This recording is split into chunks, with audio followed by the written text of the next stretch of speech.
लोगोफोर नोंथांमोन आं मोननै बाथ्रा बुंगोन बे मोननै बाथ्राया मोनसेया जाबाय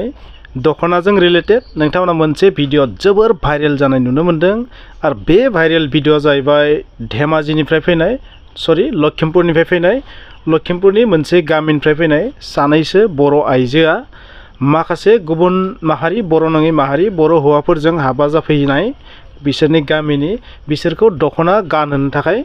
माने नखर नखर हाबनानै गोबां बेबायदि नांलाय खमलाय बुजायनो नाजादों ट्राइ खालामदों बेबायदि मोनसे भिडिअ नोंथांमोना भाइरेल जानाय नुदों बबेखानि बेनि सायाव ड्रेस कोडनि सायाव बुंनो हानाय मोनथाय रावहाबो गैया जाय गोसो जायो बेखौनो गाननो हायो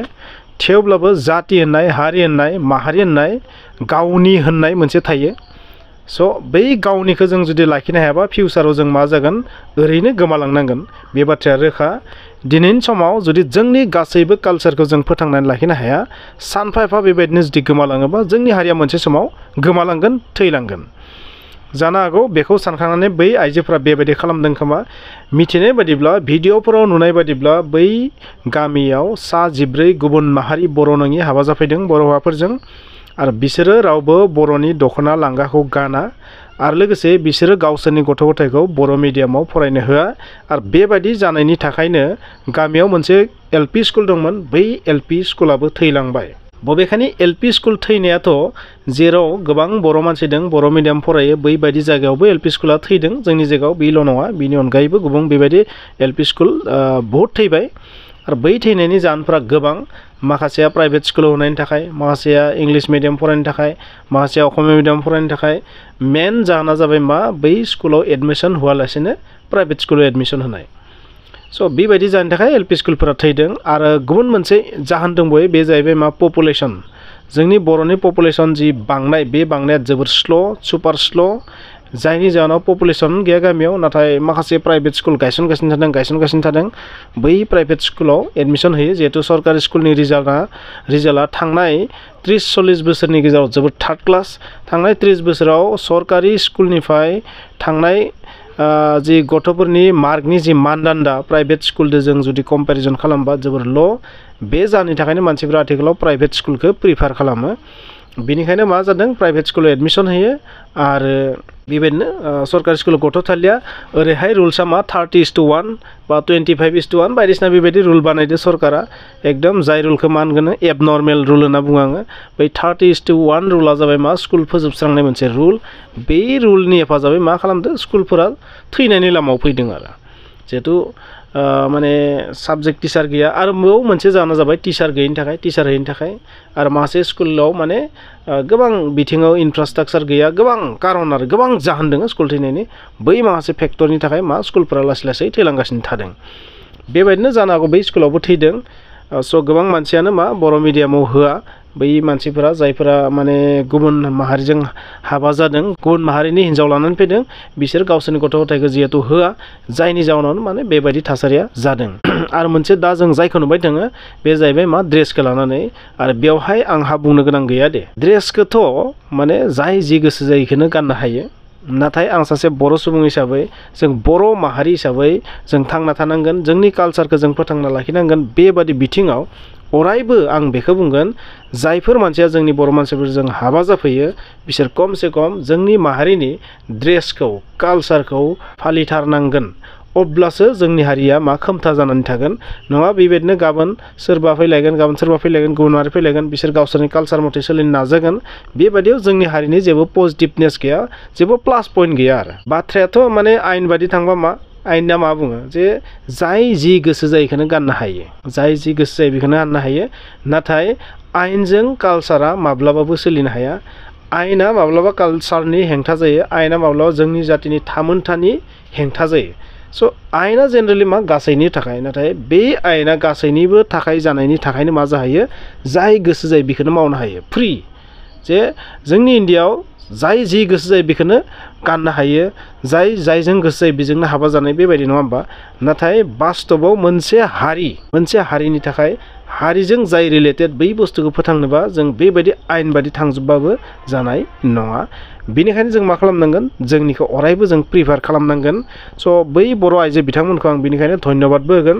बबेखानि आयेनाथ' बुङो मा बेबायदि खालामनो मोना बिथांमोना बेबायदि थाङै थाङै बेबायदि रायनाया ड्रेस गाननो होनाया आयेन बादि नायबाथ' गोरोन्थियानो नाथाय जाति हिसाबै जोंनि थाखाय बेयो जोबोद दरकार बिथांमोनखौ जों धन्यबाद होनांगोन थ' जोंनि हारिजों हाबा जायोबा जोंनि हारिनि ड्रेसखौ फल' खालामनाया दरकार आयेन बादिथ' माने बहुत बाथ्रा नङा होमबा आयेन बादि जों देरहानोबो हानाय नङा नाथाय आयेना मोनसे जातिनि थाखाय गासैबो नङा नोंथांमोना बे बाथ्रा गोसोआव लाखि बेनिखायनो जोङो मा खालामनांगोन बुजायनानैबाबो जिकुनु प्रकारै इसेबाबो जोंनि हारिनि कालचारखौबो लानो हाथारनांगोन गानहोनो हाथारनांगोन बेबायदि खालामनाया जों साफ्रोम सुबुंनि बिबान मेन अकेजनाव दरकारनि टाइमावबो जुदि गानाबा जेराव जोङो गाननांगौ जायो माखासे बिथिङाव जों गाननांगौ जायो बै समावबो जुदि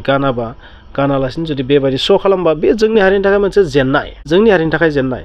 आयेननि दहाय होनानै जोंनि हारिखौ गादबनाय मोनसे पलिसि बेयो आं बेबायदि बुंगोन स' बेबायदि नोंथांमोना मा सानो कमेन्ट लिर बे गामिनि जि जाथाय बे जाथायखौथ' नोंथांमोना बुंनांगौ गैया माखासे बिथिङा दिन्थिथावाबो बेयो बोरैबा नायबा इउटिउबनि कन्टेन्ट जाथावा स' बिनिखायनो नोंथांमोना माखासे बाथ्रा बुंदों माखासे बाथ्राखौ बुङाखै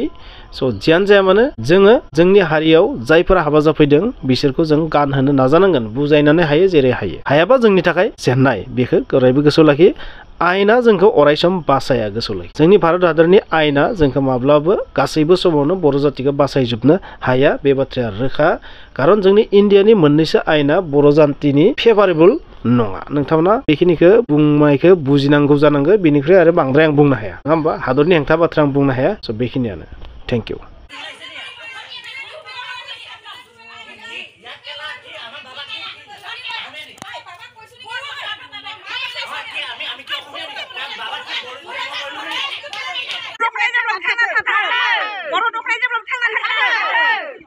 बर'नि दख'नाखौ बयबो गान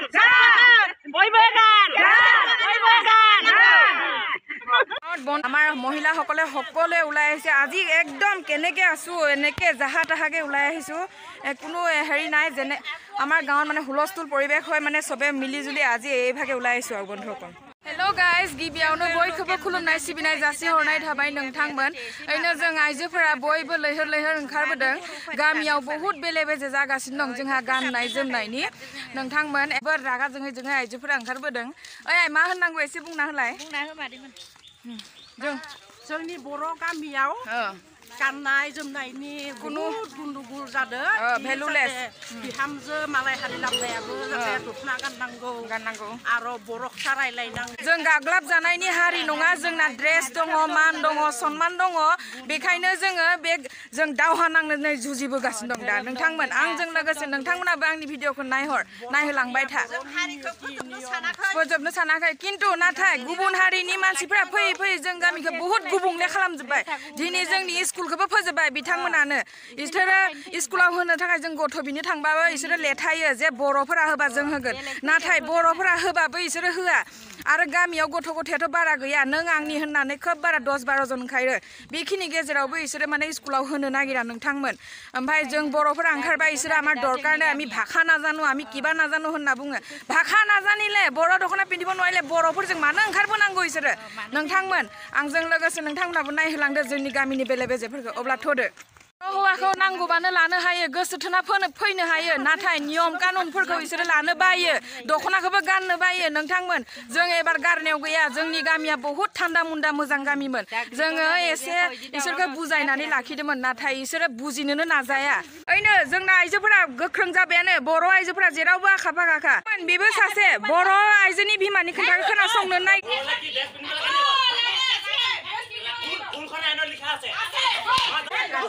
बाग्रांगासिनो दंथारो गारनायाव गैया ओरैनो समाजाव इसोर ओंखारबोनो हाया दख'ना गाननानै नोंथांमोन नाथाय जोंखौ सेखालानासो होसोबोनो हायो बेसे दुखुथिया जानानै नोंथांमोन जों गारनायाव गैया इसोरखौ गारनायाव गैया इसोरो आब'खौबो अपमान खालायदों रायजोखौबो अपमान खालायदों आंखौ दिनै बुजुलायदों